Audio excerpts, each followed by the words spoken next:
the City.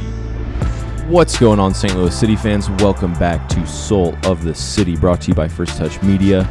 Today is a beautiful day. It is September the 17th, and City just drew 1-1 with Houston Dynamo down in the biggest state, potentially in all of America. Alaska. Space City. In the continental United States. There you go. Yeah. And welcome back, Christopher. Yay. Good to be back. We missed you. I was just talking about how I listened to the pod on the road, and it was very comforting because we had car troubles the whole way, and I was like, just please survive, listen to Soul of the City, and keep moving forward. And keep the soul of my car alive. Yeah, exactly. It didn't survive. We ended up taking it to a shop. But shrimp. Yeah. Good to be back. Good to be watching St. Louis City soccer, not from the road. Watched it with you guys yesterday, and general thoughts on the game, I'll give you mine. I thought it was 101 degrees in Houston, Texas last night because of how slow everything was and how it just looked not cohesive on both sides. I thought Houston kind of looked like they were having their own little sweat dream. St. Louis was kind of like, we were in their final third for, I'd say, the first 20 minutes of that game, and nothing really came of it. I don't know. It was just slow. Maybe it's because I watched the Prem that morning. I don't know. And it was like a much faster pace of play. What do you guys think? Yeah.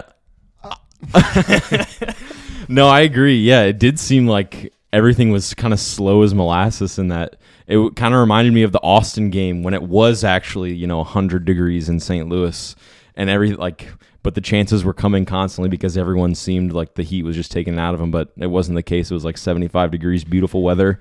Yeah. I think St. Louis left a lot on the table. I think we really lucked out of a point in this one. I think we're kind of like Picasso in these last two games. We're doing a lot of drawing, so I don't really know what to I don't really know what to think about it. Mickey? I think Picasso did mostly painting. I agree. But, he was a painter.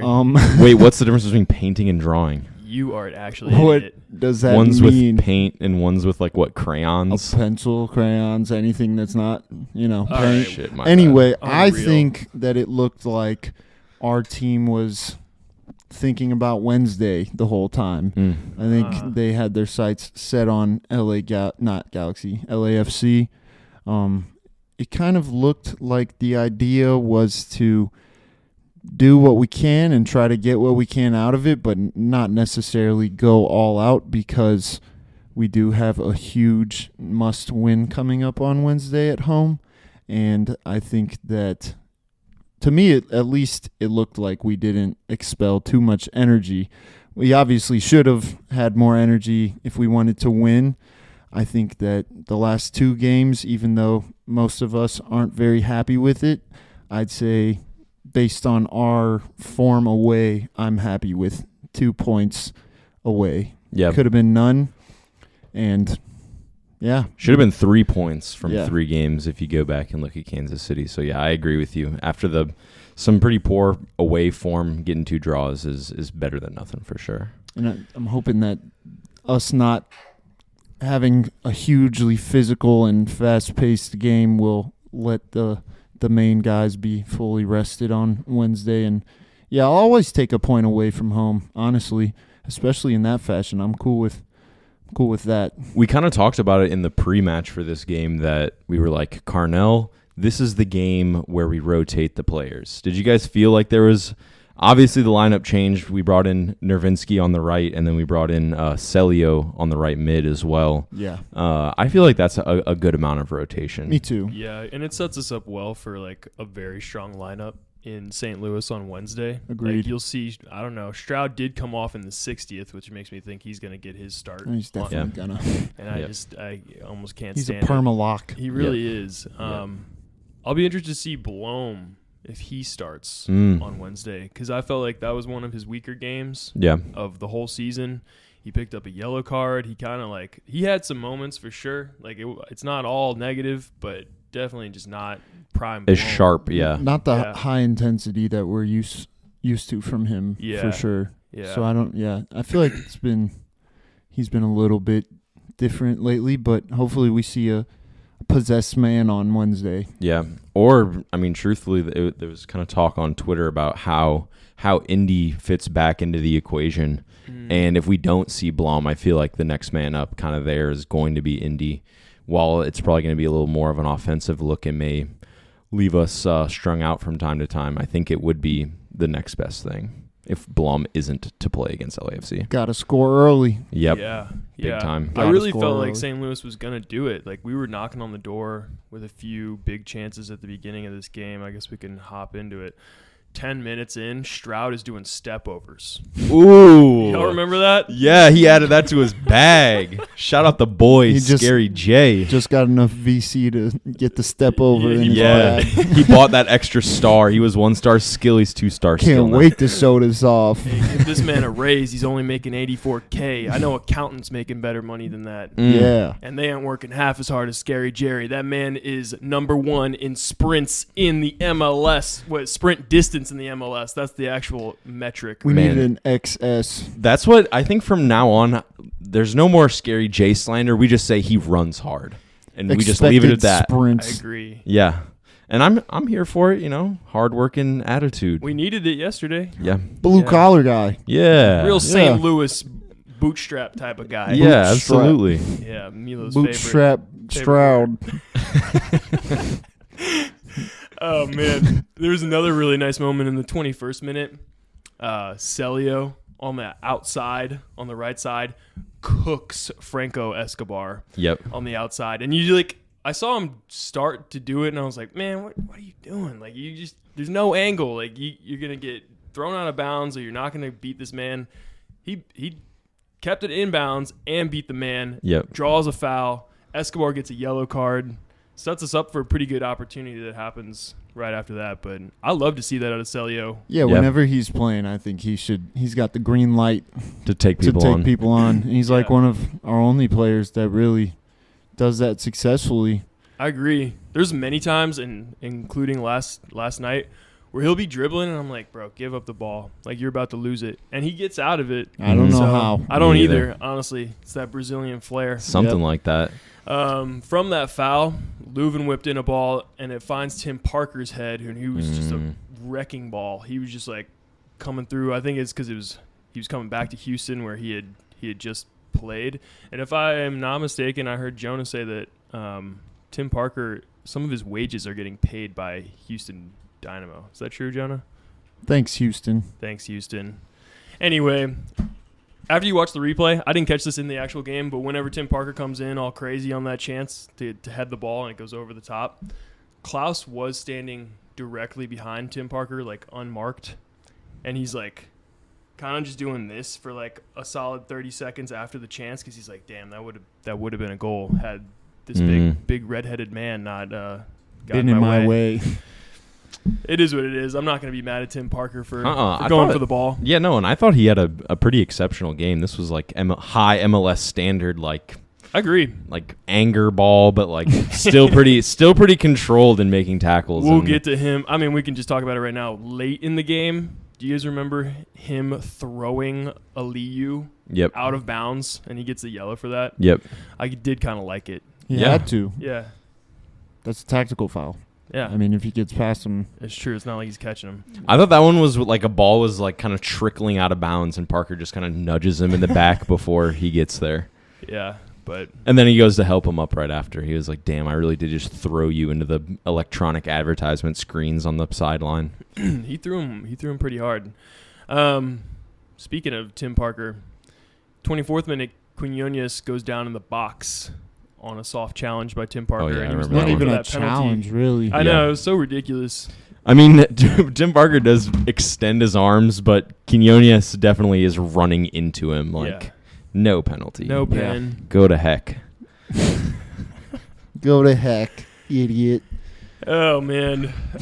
Probably the best chance of the first half for us was in the 27th, and Nervinsky throws the ball in to Klaus. Klaus does a great job of holding it up despite having a defender on his back. That's what Klaus does so well. Yep. And AZ runs in behind. Klaus plays a little scoop pass into the box. AZ's clear on goal, and I feel like, am I harsh to say that he should have finished it? No, I think I did just go look at the XG of the chance, and it was surprisingly low. It was 0.1 XG, but like I feel like if you look at the chance, he's right there at the 8-yard box. He's close on goal. Yeah. I don't remember if there's anybody in the way, but a near post could have been better. I also think he could have. I feel like he rushed it. Like he could have had a split second, and obviously. It's the MLS. He probably would have dribbled away from him if he had taken any more time. But, yeah, should have been a goal.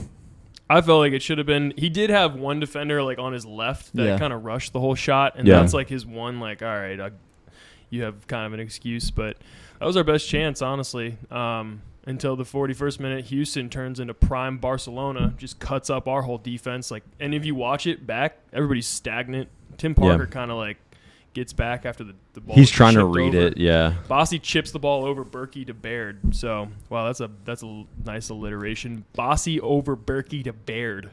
Nice. Bing bong. Nice. Bing bong heads it home 1-0 before the half.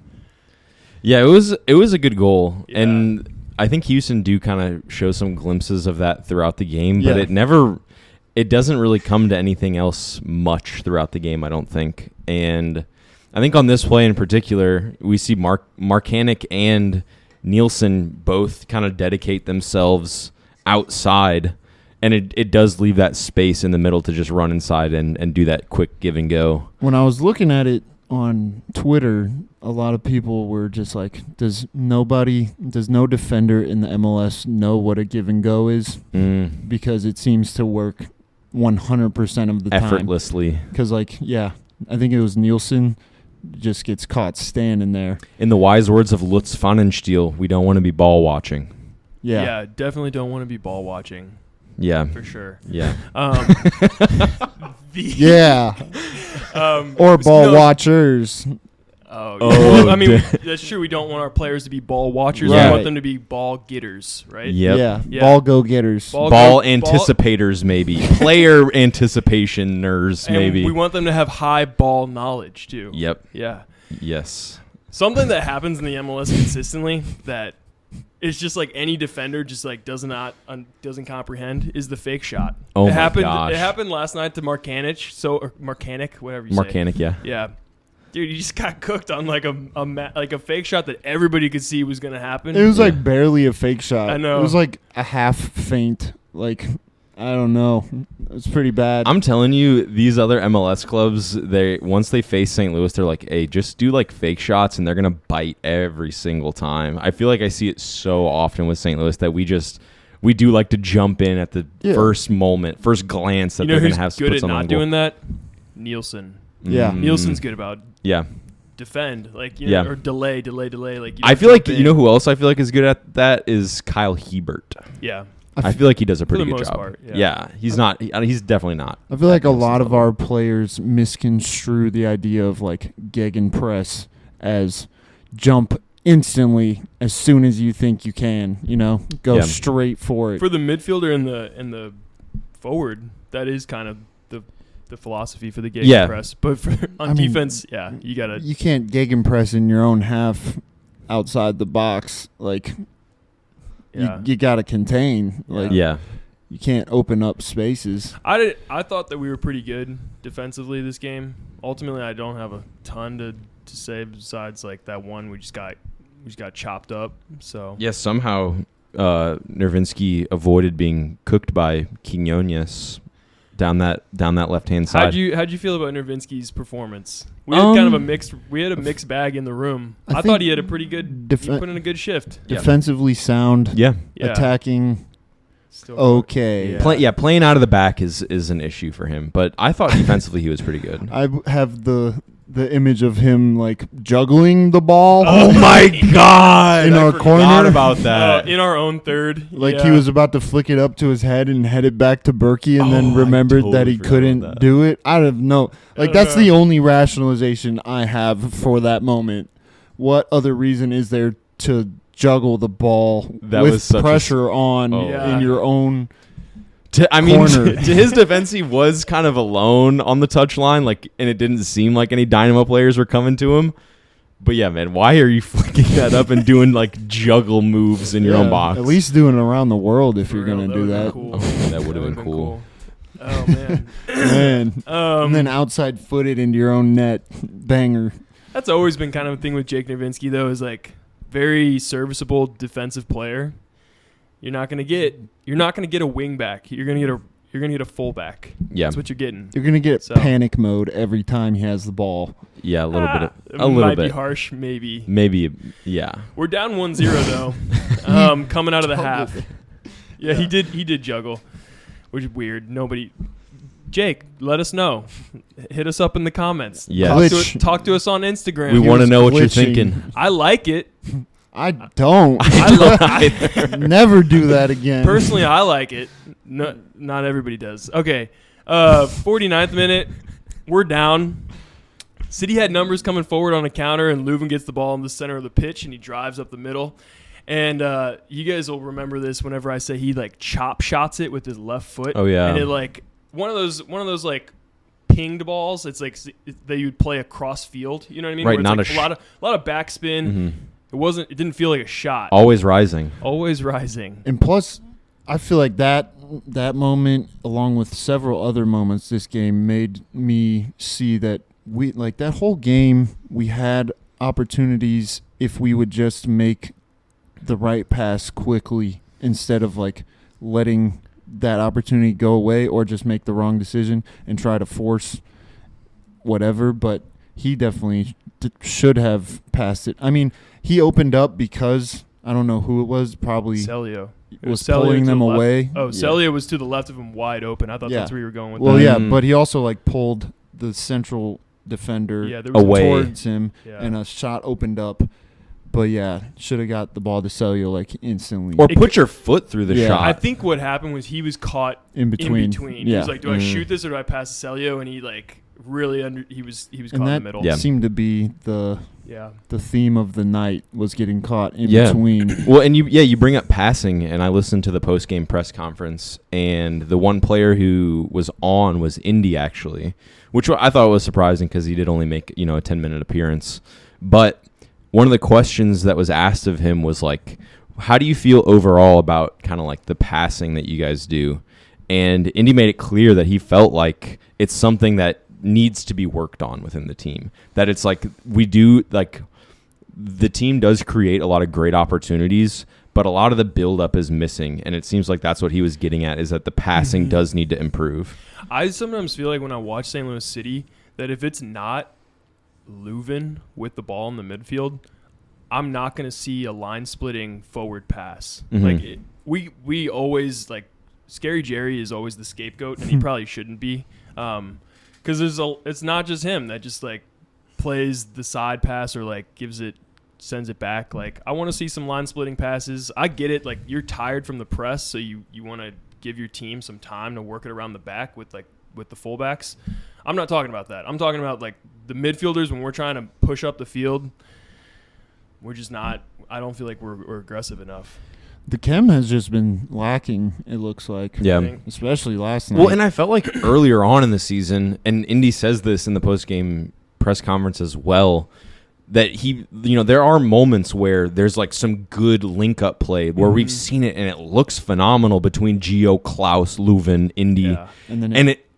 Yeah. And then it falls apart almost instantly. And so I think it's important to go back and look at those moments and remember that like these players do have it in their bag. I think that there's just sometimes that we see some of the other players can't quite keep up with like what everyone's thinking. We got to get everyone on the same page about how we're going to pass. Do we just chalk it up to soccer is hard? I think it's kind of chalked up to Klaus only being back for a couple games because like I feel like everybody got used to playing with Sam or Joa. Yeah. And getting that right.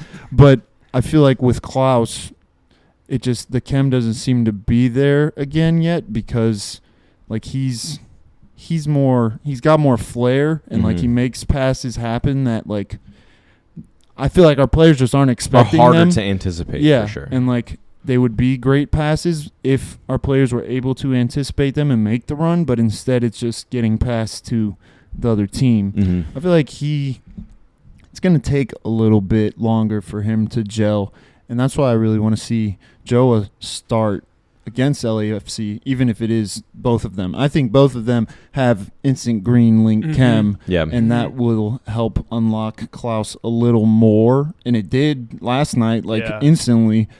There's a reason the two of them do 2 horizontal L's together with their hands when they see each other and score goals and assist each other. There's a reason for all of it. It's green links. I feel like to that point, AZ did not have his best game last night. And I think it's directly related to, they don't have that chem right there. And that's why I want to see, if Joa plays with Klaus, I want to see Joa in the cam position.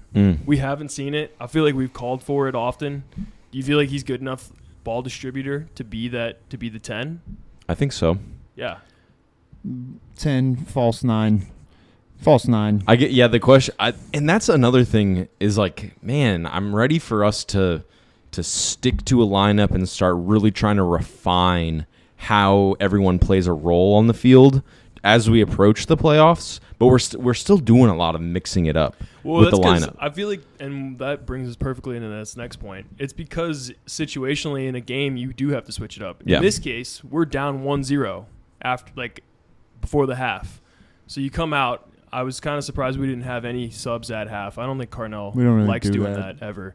But he did make some pretty quick. He made some quick subs.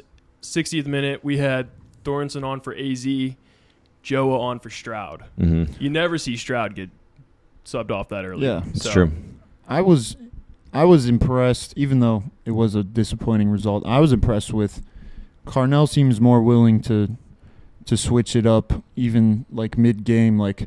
We're not beating a dead horse constantly now with just the press. You know what I mean? For a while there, we were just pressing. That was our game plan. But last night, whatever, seemed like we were trying to find the break by switching it up. And you could see it with the formation just being so ambiguous at times, which was cool. And I think it got us a goal eventually. I think, and I totally agree that being able to switch up how we play during a game is important. But for me, it's also how we start the game, I feel like should be a little bit more consistent. Solid. We should have an idea of how we're going to play the first half to score early, to get those things done. And it's if we're playing 4-4-2, the width is coming from different players. And if we switch to 4-2-3-1, suddenly the wingbacks are more wingbacks instead of fullbacks. It's just I just wish it was a bit more consistent. I don't know though. It depends on who you're playing. Yep, that's true as well. Of it. Really, not a whole lot went on between the 60th and the 80th, and then that's where the next round of subs happen. Is Ostrak for Celio, Indy for Markinich, and Yarrow for Nielsen in the 82nd. So that's where, when we talk about an ambiguous formation, I think when you're playing FIFA and you hit the D-pad to the right, you go, I need to be attacking. That's what he was trying to do. He was just trying to turn it up, get a goal, and it worked out. I was happy with what Carnell did there. I think they ended up going with Yarrow on the left, Tim Parker in the middle, Nervitsky on the right as the 3 center backs.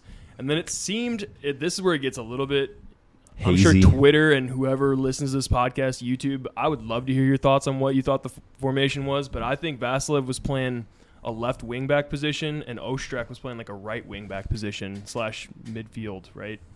Because they're all trying to get up and get a goal. So then Nokvi on the left, Klaus, Joa playing right wing. As Ted Lasso would say, I think we might just be trying to play total football, which is just next man up, Yeah. Constantly molding the formation based on the situation, which I like. I like trying to do that. The other thing about Indy's post-game press conference, and I love Indy's. He's top 3 players for me, I think, at the club. I agree. Ever. Personality-wise, he's top tier. Oh, dude, I watched so good. I watched the FC24 player ratings. Yeah. I love that video. Great video. Yeah. And it just shows how he's well liked by everyone at the club. Everyone seems to have a good relationship with him.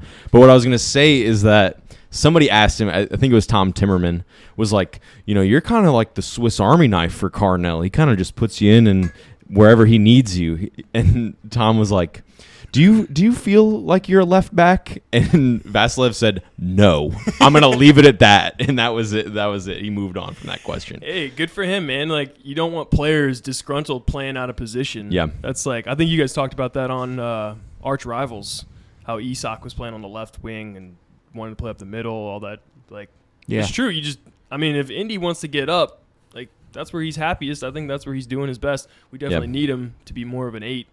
But I was gonna pose the question at the end of this game recap. How do you feel about Indiana and Stroud becoming permanent wingback options? Because it was so nice to see like attacking. And let's talk about the goal. The reason why The reason why I asked this question is because of the goal. Yeah, Vasilev, I think, was playing wingback. Yeah. Now maybe he was playing left wing. It's kind of a it was interesting time to start experimenting, but it was necessary though. Yeah. No, I know. I'm just saying in the future, like the next 5 games left in the season. Yeah, that's but true. I would think, Stroud probably makes a pretty decent wingback. It worked. It's all work rate. Vasilev is all work rate. I thought in those 20 minutes at the end that we scored within. Yeah. Other than the first 20 minutes, that's like we looked good. Yeah. It looked like those. I was happy with Carnell's subs for a change, which was great. Yep. Vasilev, he came let's just talk about the goal. He comes in, he's playing left wing back, as what I see. Makes a run in behind the defenders. Leuven plays a great ball to split the back line in the penalty box. So Vasilev gets to that ball, plays the ball back to the penalty spot, pretty much where you take the kick. Ostrak, great positional awareness. He's been kind of slandered a lot on the pod for good reason. I can't even really defend him. He's a great sub. But he was in the right spot for that ball, and I don't think he takes a terrible shot. I feel like he was on target. Clark makes a crazy save. He makes a really good one-handed save.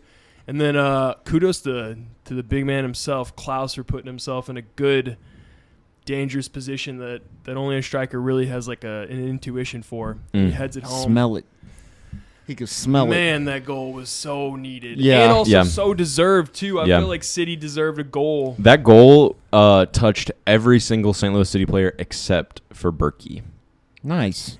And it touched my heart. Oh, beautiful. Yeah. Oh, you're going to make me cry. Then Klaus goes down on the ground, and then Nokfi, I don't know, you can read the show notes here. I probably can't say that out loud, but Nokfi just comes over and hugs him on the ground. Mm-hmm. Beautiful moment. Beautiful moment. Their hearts were touching. Yes. Beating in unison. Okay. We'll get that chem up. That's how you. That's yes. Really hope him, Joa. I'm sorry, Joa. Yeah. Him, Joa, and Klaus start against LA. I agree. Mm-hmm. It won't happen, though, because Stroud got subbed off in the 60th minute, so that means he's a lock for the starting lineup on Wednesday. Yep, he's going to be running a lot, boys. Yeah, get ready. Good cross-country runner. Yep, runner. He's a runner. He's a track star. I understand Tim Parker's worth, but I hope Josh Yarrow starts against LA. Yeah, I do, too. Yeah. I think the Yarrow-Nielsen pairing would be so clean. I think so too. And Nielsen and Parker just can't handle pace very well together, and Yarrow can handle pace. And Bouanga looked ready to he scored 2 goals in his first game back from injury. So we really need some lockdown defending. Hey, listen, I think you're being a little harsh on Tim Parker. There's 2 things in the sporting world that are some of the greatest feats that we've ever seen. It's a Roger Federer backhand, and it's a Tim Parker back-to-goal sprint, are 2 of the most phenomenal things to watch in the world of sporting. It looks like he's running through glue. Yeah. Yeah. Yeah, comparing him to Roger Federer's backhand, that's... that just goes to show how highly valued I think he is. Yeah, well, we can't get burnt. Yeah, we definitely can't. Vela and Bouanga to handle. Oh gosh, Vela is so scary because he feasts against the biters, the people who are gonna bite on his little fake head shimmies, fake shots, step overs. ball rolls. Like, he might. Ooh. We need some delayers. We need some people who can sit back and delay. Yep. I'm expecting Kyle Hebert at left back in this game. I'm just going to come out and say it right now. Ooh. I'm expecting it. I would hope so. I think that makes sense to me. Yep. Yeah. Are we lucky to get a point here? Do we deserve a point? Do we deserve 3 points? No. We don't deserve 3 points because we weren't looking up to the task of converting giveaways like we regularly are. Yeah. If we give the stats their mention on the pod, we don't deserve 3 points. It was pretty even. We both had an XG for Houston of 1.26 to an XG of 1.33. I think if we capitalize and pounce on some of those giveaways in the first 15, we absolutely deserve to win this game, and we should, and we probably would have won the game. I'm looking at the silver lining on this one because normally we need an early goal to get any points, and not often do we get a late goal ever. Mm-hmm. And so that was huge. I mean, we celebrated like crazy just for a point. And, I don't think we deserve 3 points, but I think there were good things about it. And Houston is not any team to scoff at either. I think they were on a great run of form before we came. Mm-hmm. 540 minutes without being scored on. Yeah. Which is red hot defensively. Yeah. In a better conference. They have almost around the same points as us, so it was a pretty even game, I feel like. Well, when you say in a better conference, what do you mean? I mean, they're in the same conference. Yeah. So, but Houston has 40 points. That's nothing to scoff at. They're sitting at 5th in the West. Yep. So, not a bad squad. And from where they came from too. Like when we first played them, we called them the Dumpster Dynamo, and they were 14th or something. They started feasting after I called one of them Mr. Clean at the home game. Cleaning up. I mean, I think it shows what home field advantage will do for you. Yep. Yeah. I think another part, definitely training at the home facilities I think is impactful too. And I almost wonder if sometimes that's why our away form gets kind of funked up, is because we travel away and we get 1 day at an away facility. I don't know. Away is just not easy, man. It's not easy. It is hard. Even if it's not a packed stadium, it's still just it's different. Everything's different. Yep. You've been traveling and you have never been here, and yeah, and this was our 3rd away game in a row. So they're the boys are tired. Yep. One kind of unrelated moment. I hated their stadium because right behind the goal, where the most amount of passion can be generated, right, is right behind the goal. They didn't have fans. They didn't have a place to sit. Really, ultimately, they didn't have bleachers. They had a little cutout segment behind the goal where there was a table set up with some chairs and some fake lawn underneath. It looked trashy. It's weird. It was an opportunity for them to keep the fans engaged. Be more people should be down by the pitch. That's what football's all about.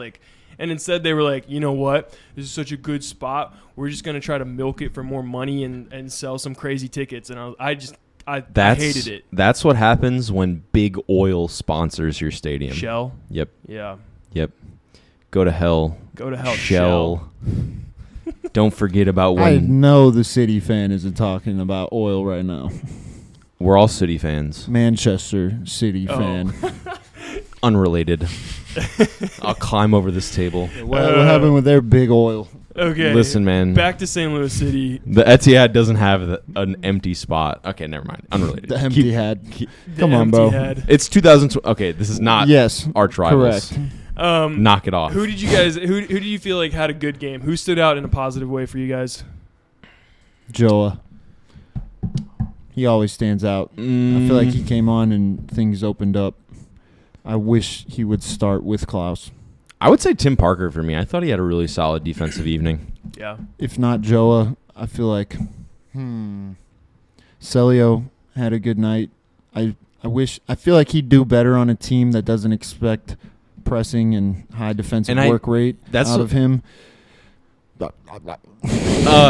People on Twitter were talking about how they he's a very controversial player in the eyes of St. Louis City fans from what I've seen. Some people really like him and feel like he's got a lot of impact on the offensive side, but other people fully disagree and do not like seeing him start. I think his offensive game is positive, and I think he can create high-quality chances, but I do think it's like the defensive gegenpress, getting after people where he lacks. Because in this game, multiple times, both Klaus and Leuven, you can see them getting frustrated with him for not being out wide to go get on top of the press immediately. And that's what I want to see less of out of those two as well. I like it. I don't. Showing frustration? I like it. Yeah, because I just feel like, especially Leuven, he's a team leader, and just I just have flashbacks to when we were in Chicago, and he was showing his frustration by just being openly frustrated and just being super expressive with his body, and that's just not when your teammates are looking to you to be the main man and make stuff happen, and they see you frustrated, they're gonna be like, well, dang, we're frustrated. We're all frustrated now, Yeah. A little bit of doubt can go a long way. That's absolutely true. I don't feel like what was happening in this game was close to what was happening in the Chicago games. Yeah. Like you can, in the heat of the moment, you can be like, dude, you should have passed me the ball, or being getting on somebody's head to go out there and press. I don't feel like that's an issue. And I like seeing that from Klaus especially, and I feel like that was missing while he was gone, was just Klaus commanding the top third, the attacking. Klaus is the commander of the attacking group. Leuven kind of overlaps on both defense and offense because he's running the whole thing. And then Nielsen will eventually, and Parker, they're always barking in the back. So I feel like that also kind of is probably what's causing us problems. I think he should keep doing it until everybody's used to it again. But him coming back in and everybody trying to play the way that they've been playing without him, and it not working because he's added, and him being it's just kind of this is how we've been playing without you, and now you're how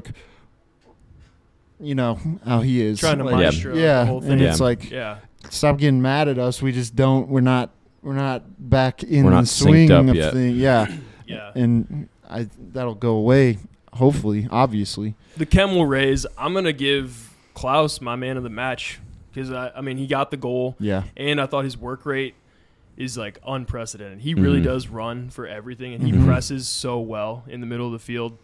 So I love to see that. Man, it's so difficult because Adeniran being suspended in this one, he is red hot right now and looks so good. Yeah. It's another one of those, Klaus is hot, too, now. It's true. I think that we got to consider, Alm is out, right? He's hurt until at least mid-October.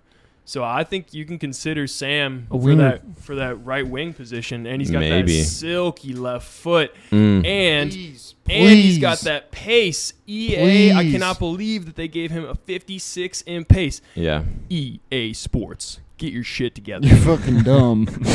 Yeah, that's dumb as hell. But, I think EA just try to give MLS a cookie sometimes, and are just they're going to look at the top players and give them decent cards. Everybody else, they don't care. They're not going to research. Sam Adeniran is a top 2 fastest player on the team, and I don't think he's 2. He is rapid. Who's number? I also want to see him at right wing. I think that's the left-footed person that Ricky's been hoping for on the right. Maybe. I still think it's Indy all day, every day. Indy second fastest? Or No, Indy for the right, right mid, right wing, take people on, cut inside, and curl beautiful goals. I know he's got it in his bag.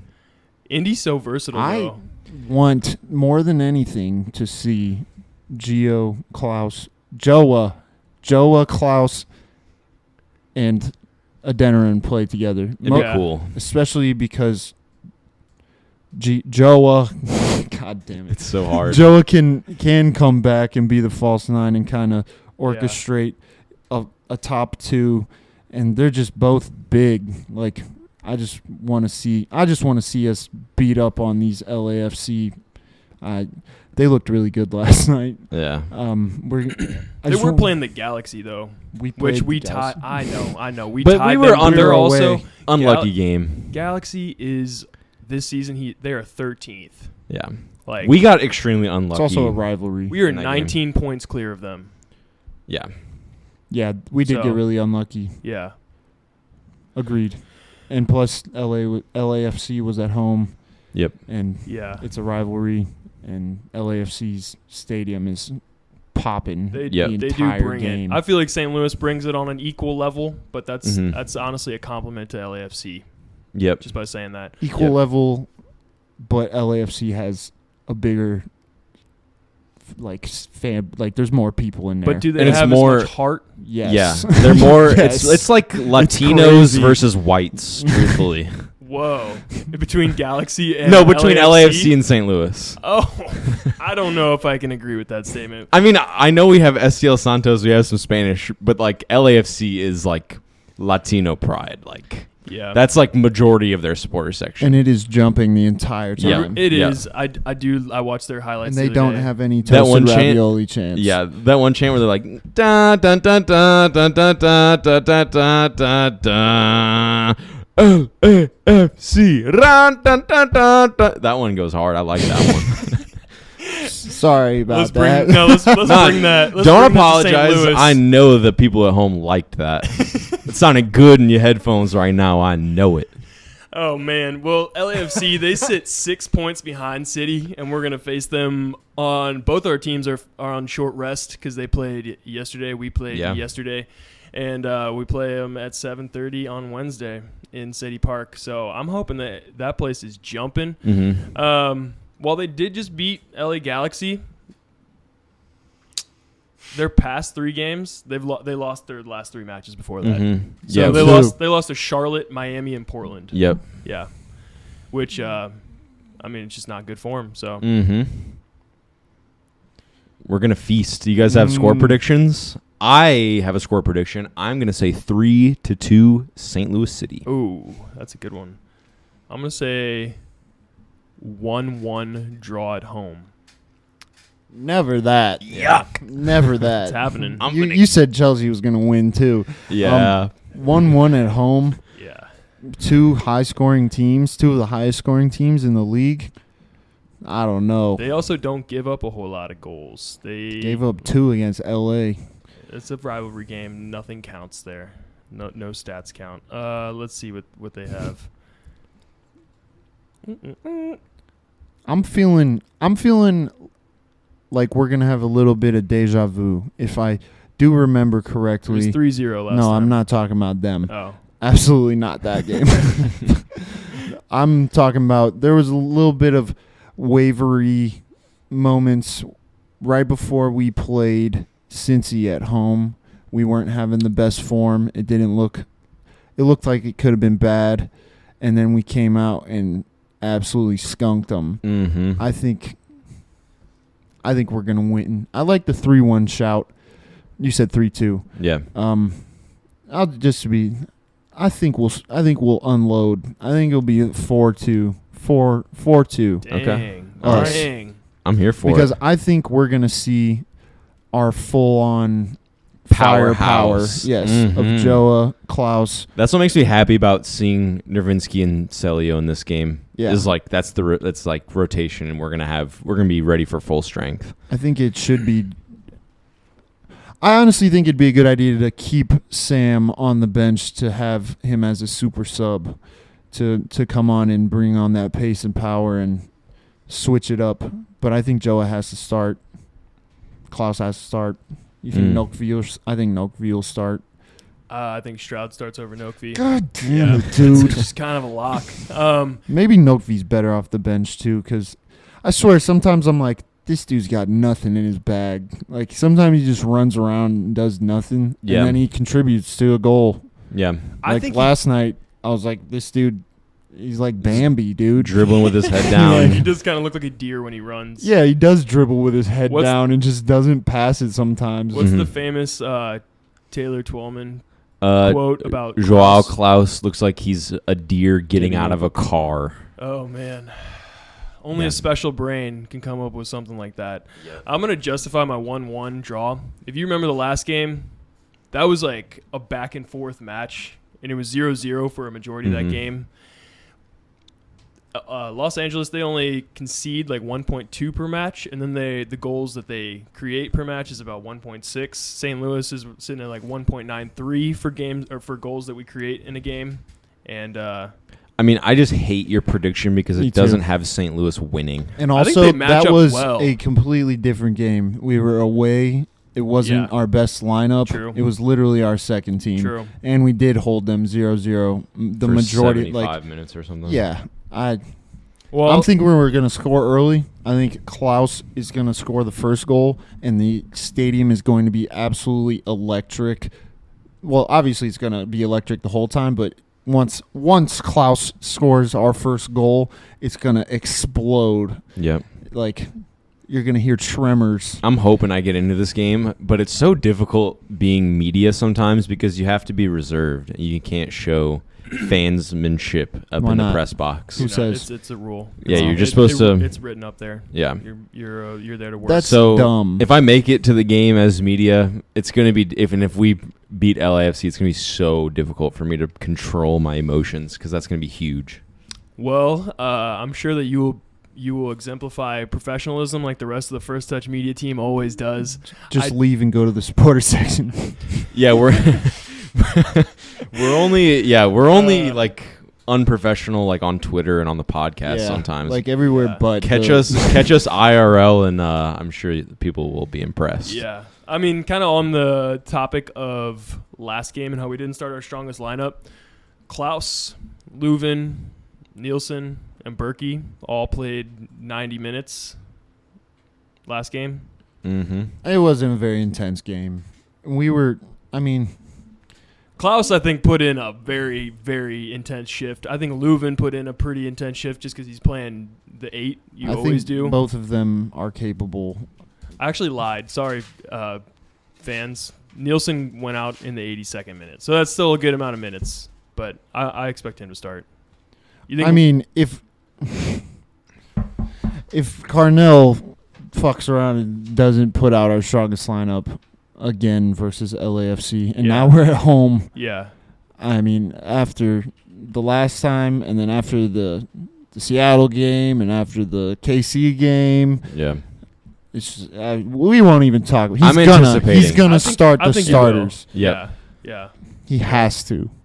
Yeah. Cool. Well, cool. I feel like we touched on just about everything. You guys got anything else? Yep, touched on just about everything except for each other, thankfully. Whoa. I don't have any other news or anything like that, so nothing on Twitter.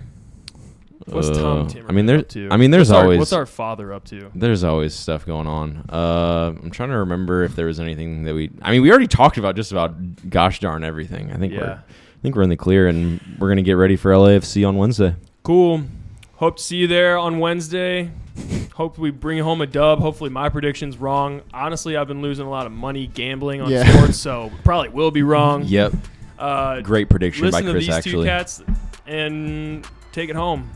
Come on, City. City. Peace. Thanks, people. Thank you for watching this episode of Soul of the City, brought to you by First Touch Media and Anchor FM. Make sure to check us out on YouTube at First Touch Media, and all of our socials are at First Touch 314. Thank you for watching.